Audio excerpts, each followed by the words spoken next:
Isa sa pinakamaganda mong regalo ngayong Pasko, kahit puro ka kapalpakan at kakupalan ngayong taon, ay ang pag-uwi mo sa pamilya mo. Okay lang maging galante basta't sa pamilya mo at hindi sa kabit mo. Maging masaya ka na hanggang ngayon hindi ka pa rin nangangapit bahay, di ba? At least, di ba, loyal ka pa rin. Kahit siyempre hindi pa natin napupursu or naaabot yung ating mga gusto sa buhay, di ba? At least okay pa tayo ngayong taon na to at next year pwede naman tayong bumakbak.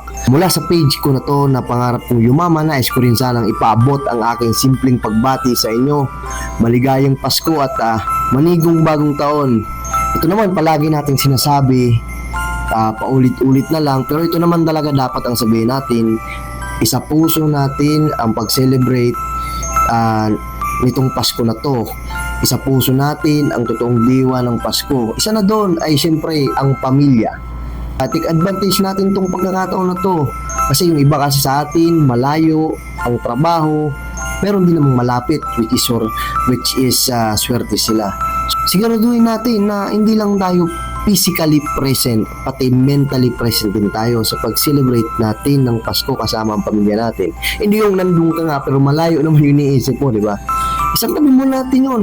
Gilid muna kayo, gilid muna. Pamilya muna tayo ngayon. Sana maging maayos yung pag-celebrate natin ngayon.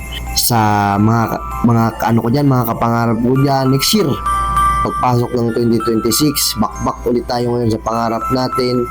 So, pero ngayon nga, sa ngayon, i-enjoy muna natin itong Pasko na to at New Year na ito kasama ang kanya-kanya nating mga pamilya. Yun na!